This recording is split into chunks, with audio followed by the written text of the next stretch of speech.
vai falar muito sobre Rota dos Açores e o Farol da Luz, que foi lançado justamente, ou que foram lançados no último dia da Aquibom. E um projeto que conecta os municípios de Itabaí, Taquari, Paverama, Fazenda Vila Nova e Bom Retiro do Sul. E as imagens, né, que a gente tem do local onde vai ser instalado o farol, as cabanas também que vão ser construídas, olha, elas dão aquela sensação de, puxa, como eu quero estar ali. E a gente vai falar sobre tudo isso com o Mauro e mostrando algumas dessas imagens também na nossa live. Mauro Rauch, em primeiro lugar, prazer em te receber aqui. A última vez que conversamos, estávamos nós sendo recebidos por ti na Aquibom, naquele evento que chamou a atenção, não só regionalmente, mas estadualmente.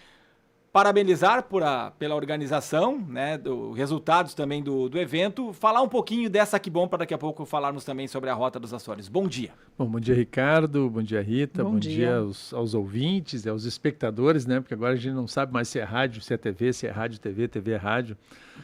Mas é muito bom estar aqui, poder fazer um pouco dessa retrospectiva, né, daquilo que foi Aquibom, mas também falar de futuro, né? Eu acho que talvez a grande chave, né, da Aquibom é que a gente fez um evento, né, pensou, preparou, elaborou, né, e agora, né, os resultados estão começando a aparecer e que bom, né, que a gente consegue fazer com que um evento como esse tenha capacidade de repercutir, né, para o desenvolvimento regional, para o desenvolvimento do estado, para o desenvolvimento da nossa cidade. Então, estamos aí para falar um pouco sobre isso. Em relação ao evento em si, né, eu gostaria que você fizesse uma avaliação do evento. E é claro, né, essa sequência que vem, que geralmente um evento como esse, ele sempre traz a sequência de ações, a sequência, né, logo já durante o evento, mas depois também ele continua, né, tendo esses contatos.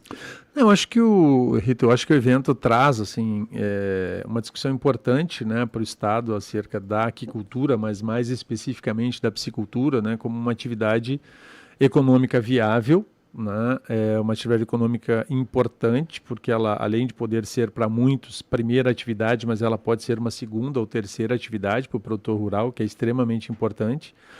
Mas ela traz principalmente, né, a perspectiva de que a gente enxergue essa atividade como algo que pode ser feito de forma sem perder o caráter de subsistência muitas vezes, mas também olhando para o viés comercial, mas sem perder essa perspectiva de que a gente pode trabalhar isso de forma mais técnica, né? Ou seja, com cuidados, né, com atenção, para que a gente não transforme essa atividade em algo que é mera diversão e muitas vezes de prejuízo, porque sempre que uma atividade não dá certo, que ela não dá lucro, né, a gente tende a acreditar que essa atividade não seja boa. E a piscicultura tem um grande potencial. Quando a gente olha para o estado do Paraná, né, que sozinho produz 28% da tilápia, quando a gente olha para o estado de Santa Catarina fazendo grandes investimentos, e aqui, né, a importância do registro da presença do secretário da Pesca e Aquicultura, né, de Santa Catarina no evento, né, não pôde estar presencialmente, entrou ao vivo, né, por videoconferência, por uma questão de agenda, mas trouxe assim, o que é a gama de investimentos que o Estado está fazendo na aquicultura e na piscicultura.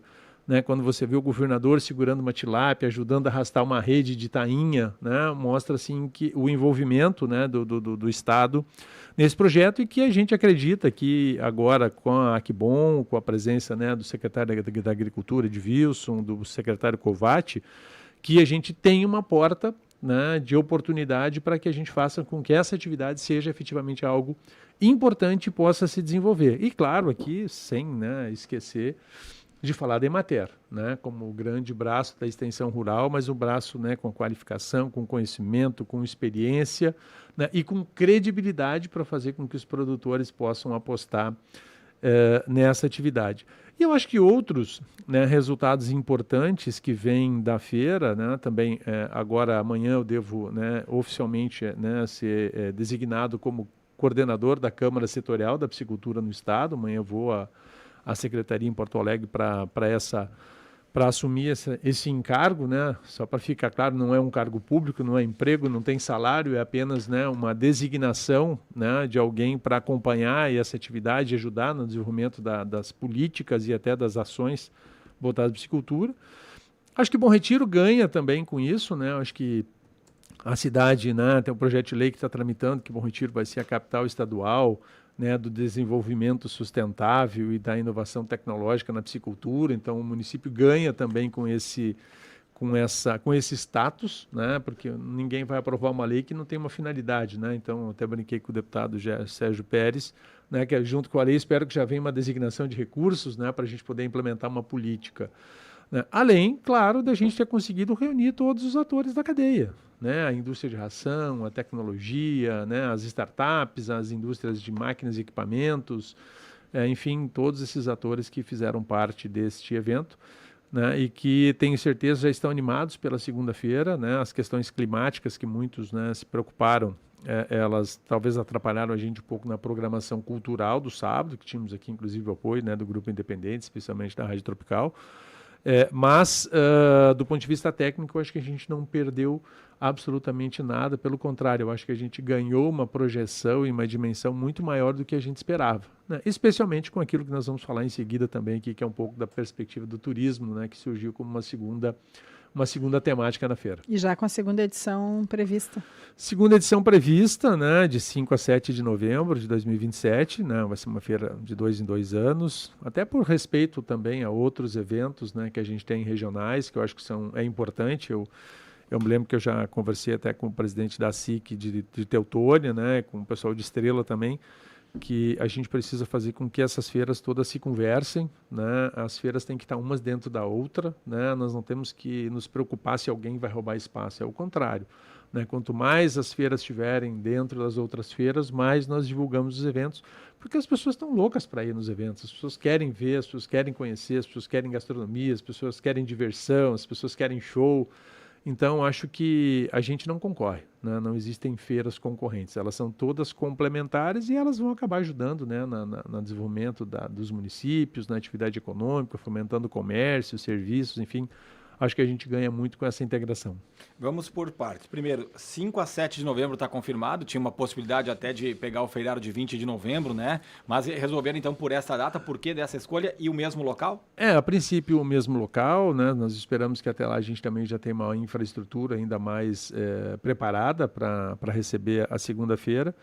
E, na verdade, a gente se preocupou um pouco porque 21 de novembro, embora seja o Dia Mundial da Aquicultura, né, que é um domingo e seria uma data talvez assim emblemática em termos de celebração, a gente já começa a estar muito perto de dezembro, né? E aí as pessoas têm outras atividades, então muitos dos expositores, muitos dos participantes da feira, né, principalmente o pessoal da própria indústria, enfim, disse, Mauro, quanto mais perto do final de outubro, melhor, né? Porque final de ano começam os eventos das empresas, encerramento, fechamento de balanço, e isso acaba muitas vezes complicando um pouco a atividade. Nós entendemos, então, que até por uma questão também nossa do município, dia 9 de novembro é o Dia Municipal da Aquicultura, então estaríamos ali mais perto, né, dessa data do município também como uma forma de poder ali disseminar ainda mais a atividade, fomentando essa data. E fale um pouco mais desse seu cargo. Repita, é coordenador da Câmara Setorial da Aquicultura do Estado. Da Aquicultura do Estado.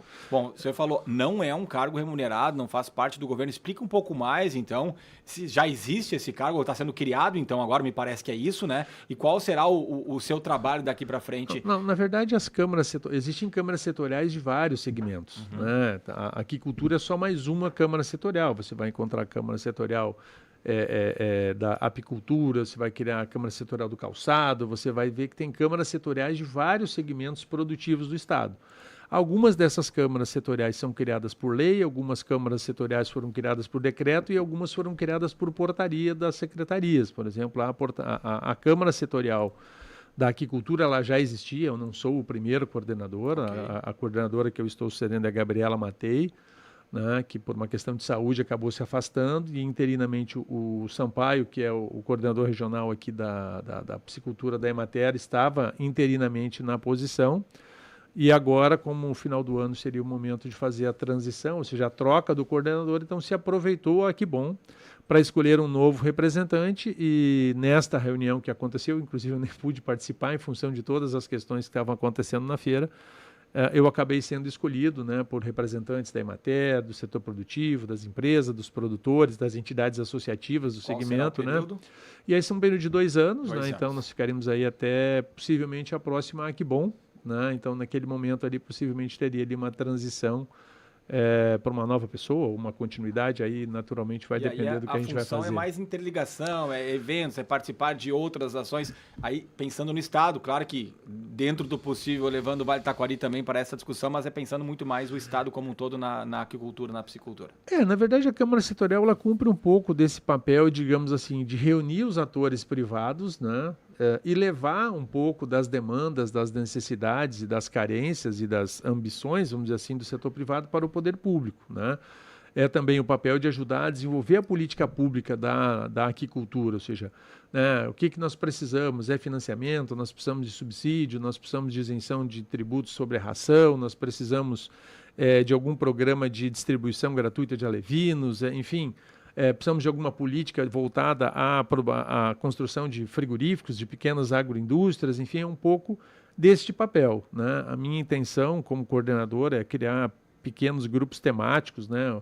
Reunir o pessoal da indústria de máquinas e equipamentos, reunir as startups em um outro ambiente, reunir a indústria de geomembrana, a indústria de ração, ou seja, conversar com todos esses atores separadamente para entender quais são as demandas, necessidades, desafios e até perspectivas que cada setor tem.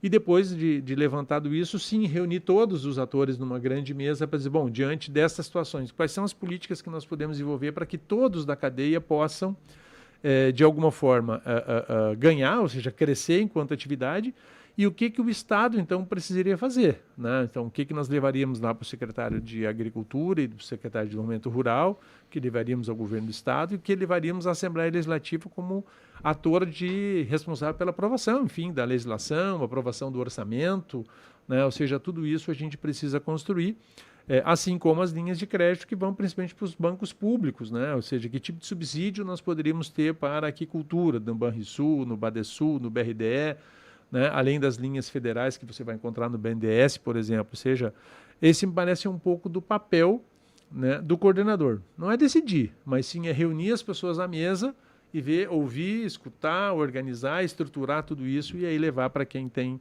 as competências aí de tomar as decisões. Paralelo a essa parte da agricultura, da piscicultura, né, da produção em si, também tem o turismo. E aí a Rota dos Açores chega para complementar, digamos assim. Eu acho que embora num primeiro momento assim não houvesse uma aparente conexão, né? Quando a gente pensa em atividade turística, né, o turismo está relacionado a qualquer coisa que a gente queira fazer, né? Se você for para a Europa, você vai ver grandes indústrias com áreas de visitação para a empresa, ou seja, acaba se transformando ali, né, um espaço, né? Eu lembro de um evento que, se eu não me engano, na região de Parma, na Itália, né, que a empresa que produz lá o Parmigiano Reggiano lá, né, eles têm lá um momento de 2 grandes eventos por ano que eles fazem dentro, né, da queijaria, ou seja, eles transformaram a indústria num espaço de visitação, com shows, com tudo, ou seja, mostrando que não importa a atividade que você esteja, né, é possível, né. Recentemente, agora, o governo do estado o governo federal aprovou uma legislação que permite, né, a manutenção da qualidade de segurado especial do produtor rural que desempenha alguma atividade turística na sua propriedade, ou seja, é a roça, vamos usar aqui a linguagem bem própria nossa, né? É a roça sendo incentivada a desenvolver o turismo, seja ali para produzir um salame, um vinho, um queijo, uma cachaça, um licor, né? Uma morcilha, um pão, uma cuca, enfim, tudo isso que a gente produz, né, que hoje estão nas nossas agroindústrias, né, inclusive no pavilhão da agricultura familiar que tínhamos lá, mas que as pessoas vão poder oferecer na sua propriedade. E acho que a piscicultura não é diferente, né? Conversando um pouco ali com as pessoas que militam na área do turismo na região de Uruguaiana, Quaraí, naquela região hoje, a pesca esportiva está se tornando um grande negócio como turismo. Né? Então, pessoas estão produzindo peixe, largando no rio, largando em grandes reservatórios de água para fomentar a pesca esportiva, ou seja, está se transformando ali uma espécie de piscicultura, né, como uma atividade comercial visando o turismo. E eu acho que aqui a gente também vai ter esse espaço, né? A nossa propriedade hoje tem espaço para desenvolver turismo, mas a gente viu que dava para ir além. Né? Quando a gente conversou um pouco com os vereadores, com alguns prefeitos dos 5 municípios que hoje integram a possível, provável, né, Rota dos Açores, a gente viu que tinha ali um espaço de oportunidade, até porque Se a gente olhar aqui, é sempre importante, eu disse isso para o Rafael Fontana, disse para outras pessoas aqui, o que nós estamos pensando em Rota dos Açores não é para competir, não é nem ciúme, né? Eu brinquei, poxa, fazem tanto ali naquela região, né, da Serra, estão tentando hoje, além do Cristo, nós temos a Rota do Pão e Vinho, a questão do trem, e a gente não está com ciúme disso. Pelo contrário, a gente torce que tudo isso dê certo. O que a gente estava sentindo falta é que do lado de cá, a gente também tivesse algo, né? E o que eu disse para os vereadores em Bom Retiro, Fazenda Vila Nova, tenho falado para os vereadores de Paverama e Itabaí, ninguém vai fazer por nós. Não vai cair do céu uma oportunidade de uma rota, uma oportunidade de um grande evento, de um grande projeto turístico. Nós temos que fazer a nossa parte. Nós temos que ter empreendedores, pessoas que tenham visão, pessoas que tenham ideias e que tenham as condições e que possam ter o apoio dos municípios, né, dos prefeitos, das câmaras de vereadores, para tornar isto viável. E a Rota dos Açores, né, me parece que foi algo que, dentro desse contexto, talvez dessa fala que a gente fez, né, mostrando que caberia a nós começar tudo isso, né, parece que mobilizou, né, sensibilizou os atores. Nós criamos um grupo aí dos vereadores, das 5 câmaras de vereadores dos 5 municípios, né? Temos aí já a expectativa que talvez nesta semana já se aprove em alguns municípios a lei, talvez em 4 deles, né? Taquari, nós já estamos com o vereador um pouquinho mais atrasado, mas agora temos lá já um vereador trabalhando também na busca da aprovação da lei. E já temos aí várias iniciativas, conversamos com o Univat, estamos conversando com o Turvale, estamos conversando com alguns atores já no sentido de buscar aí um trabalho para fazer o mapeamento dos principais prédios com patrimônio histórico, um pouco o resgate da culinária açoriana, né, identificando igrejas, templos, percursos que poderiam ser criados, né? Então, assim, estamos fazendo já todo um trabalho de mapeamento disso. Eu já tenho uma viagem pré-agendada para Portugal em maio e junho, né? A minha ideia é lá visitar o governo português, através com o apoio da Embaixada Brasileira. Estamos conversando com o padre lá para fazer uma agenda com a Igreja de Nossa Senhora da Luz, que está associada à ideia do Farol da Luz, dentro do contexto da Rota dos Açores. Então, a expectativa é que o ano que vem a gente consiga avançar bastante, né, no fortalecimento da rota e já também em alguns trabalhos que possam ser iniciados aí no sentido de já começar a viabilizar, né, com sinalização, indicação de alguns pontos, para a gente mostrar que a rota está nascendo. E a rota ela é muito interessante, mas o que chama a atenção é a questão da pousada, né, com 19 cabanas, e também do farol, uma vista muito bonita, né, do local onde vai ser construído, tanto um quanto o outro. Inclusive amanhã a nossa equipe vai estar lá visitando para ver o local em si, né, Mauro? Tem até algumas imagens aí de inteligência artificial que a gente já tem. Fale um pouco mais. Vamos começar pela pousada, pode ser para depois a gente ir para o farol, né, de período, de como é que vai ser essa pousada, como é que vão ser essas cabanas, prazos para construção, conclusão também. Bom, na verdade, nós estamos indo pelas etapas, como diz, as etapas como têm que ser seguidas, né? Nós contratamos já uma empresa agora que está fazendo a parte do licenciamento ambiental, né? Então, já foi pedido lá a certidão de zoneamento da área, então vamos começar agora toda a parte dos estudos de mapeamento da área, reconhecimento da área, para fazer o licenciamento ambiental. Então, digamos assim, do ponto de vista formal, a primeira etapa que a gente precisa cumprir agora é o licenciamento. O que nós estamos fazendo simultaneamente? O escritório de arquitetura, né, que apresentou o projeto lá na Aquibom, então está trabalhando aí no amadurecimento do projeto como um todo, né? Agora vem toda aquela parte de 3D para você fazer a parte do paisagismo, a parte das construções, enfim, então tudo aquilo que vamos chamar assim, que é o caderno, né, de demonstração do que se pretende buscar. E consequentemente, a gente está conversando aí com várias empresas, né, que hoje constroem chalés, né, para a gente identificar aí empresas que têm a capacidade de construir os 4 modelos de chalés que nós projetamos originariamente para o projeto das Cabanas do Horizonte. 4 modelos. Então, são 4 modelos, serão 7 de um perfil, né, são 2 de outro perfil, 6 de outra e 4 de outra, se eu não me engano, né? Então são 4 tipos, cada uma delas dentro de um contexto da localização da área, algumas que vão ficar bem próximas do abismo, então elas têm um perfil, né? As que estão mais dentro da área fechada, então tem um outro perfil, inclusive algumas com uma espécie de palafita elevadas para que a gente interfira o mínimo possível na parte da vegetação, inclusive talvez algumas com uma trilha elevada de madeira para fazer tipo uma passarela elevada para você chegar nessas cabanas, né? Mas claro que isso tudo ainda é a parte, vamos dizer assim, de arquitetura, né? Agora nós vamos começar, né, nós acabamos de assinar o contrato com a SUSEP, então vamos ter mão de obra prisional que nós vamos aproveitar para fazer aí, além do trabalho social, a inclusão dessas pessoas. Então nós vamos fazer toda a parte de cercamento da área, limpeza da área, organização da área, né, para isolar, né, porque hoje nós temos lá ainda um público que anda acessando muito a área lá, porque a própria divulgação do espaço acabou mobilizando as pessoas, então as pessoas vão muito lá. Também. Tem 2 lagos, então as pessoas vão lá, agora é verão, então muita gente provavelmente vai lá para tomar banho. Inclusive uma imagem que a gente mostra agora na nossa live, tem ali as cabanas e o lago na frente, né? Realmente dá. Tá muito bonito, né? O layout, quando você olha o PDF, fica ainda mais bonito do que o local quando você está lá fisicamente, né?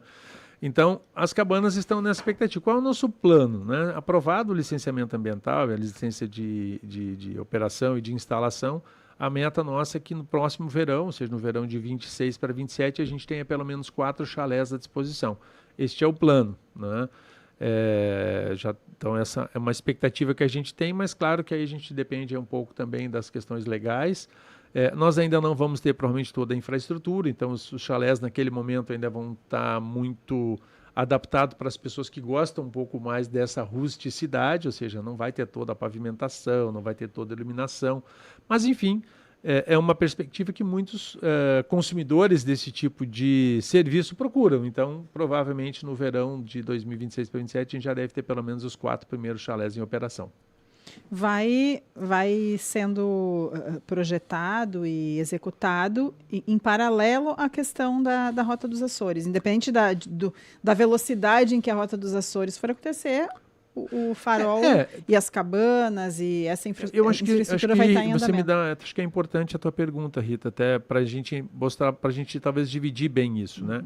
A Rota dos Açores, ela é uma ação, né, do Mauro Rauch, Inteligência, Conexão e Estratégia, trabalhando em parceria com os municípios, com as câmaras de vereadores, muito mais como alguém que tem ideia, né? A gente não tem nenhuma expectativa de ganho, resultado ou qualquer coisa disso com relação à Rota dos Açores. É realmente uma perspectiva de dizer, olha, com a minha experiência, com o conhecimento que eu tenho e reunindo e organizando as pessoas, a gente construir uma ideia, né, e transformar ela em realidade. Isso é uma coisa, é a Rota dos Açores.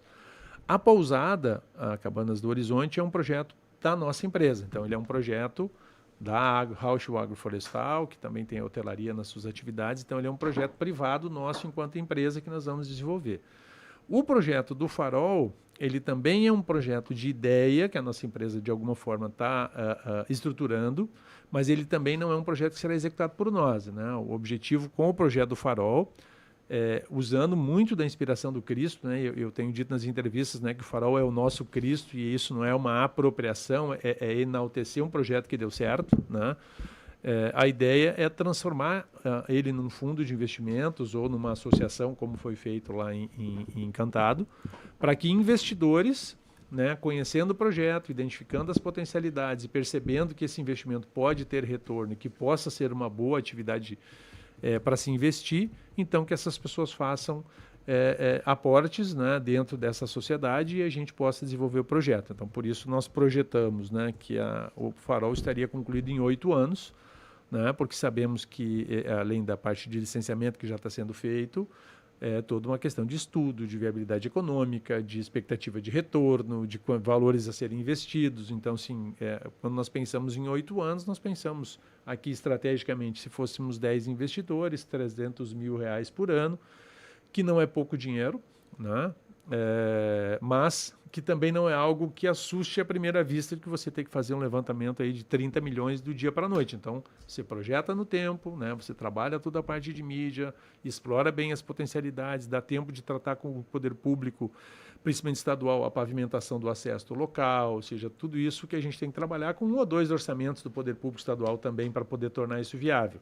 Seria lá para 2033, 34, então. Aproximadamente esta ideia, embora a gente já tenha, por exemplo, por parte da Sertagem e do governo do estado, o primeiro aporte financeiro, porque eles vão fazer já a rede trifásica. A expectativa da Sertagem é que até o meio do ano que vem, toda a rede trifásica já esteja pronta até o local do empreendimento. E ali é bonito, né? O Cerro dos Gomes tem uma vista muito bonita, né? Sim. Tem até um mirante ali, assim, do farol, né? Que vocês estão projetando, que vai ser um lugar certamente que vai ter muita visitação. E importante, Ricardo, dizer, fim de semana agora me ligaram, né, Mauro, dá uma olhada lá na propriedade que tem alguns movimentos estranhos lá, né? Aí peguei os funcionários, fomos para lá para saber se estava acontecendo alguma coisa, o que nos deparamos.